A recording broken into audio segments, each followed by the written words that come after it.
Hi friends, అందరికీ నమస్కారం. ఎలా ఉన్నారు ఫ్రెండ్స్? అందరూ బాగున్నారా? ఈరోజు మన వీడియో వచ్చి పల్లేరుకాయలతో పండండి సంతానం ఆయుర్వేదంలో ఏ విధంగా చెప్తున్నారు ఒకసారి చూడండి.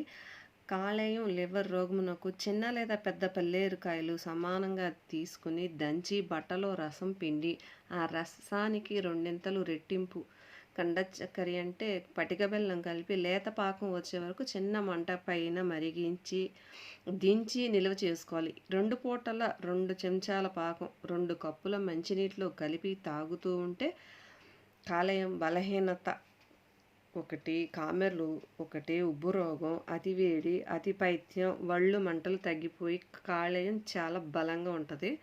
సో ఫ్రెండ్స్, ఇంకోటి వచ్చి మూత్రపిండాల్లో రాళ్ళు కరగడానికి మంచిగా ఉపయోగపడుతుంది. అదేంటంటే పల్లేరుకాయలను దంచి రసం తీసి 2 పూటల తాగుతూ ఉంటే మూత్రాశయంలో మూత్రనాళంలో మంట తగ్గి రాళ్ళు కూడా కరిగిపోయి మూత్రం ద్వారా బయటకు వచ్చేస్తాయి ఫ్రెండ్స్. కరిగిపోతే మనకు అసలు తెలియనే తెలియదు. అలాగే ఇంకోటి వచ్చి స్త్రీలకు బహిష్టు ఆగిపోతూ ఉంటాయి కదా, కొంతమందికి నెల నెల రాకుండా ఇబ్బంది పడుతూ ఉంటారు కదా, వాళ్ళకి ఒక మంచి టిప్. అదేంటంటే ఒక గ్లాసు మంచినీళ్ళు ఒక చెంచా పల్లేరు కాయల పొడి వేసి ఒక కప్పు కషాయంగా మరిగించుకుని 2 పూటల తాగుతూ ఉంటే స్త్రీలకు బహిష్టు మొదలవుతుంది. ఆగిపోయిన బహిష్టు డేట్స్ మళ్ళీ పీరియడ్స్ మళ్ళీ కంటిన్యూ అవుతాయి ఫ్రెండ్స్.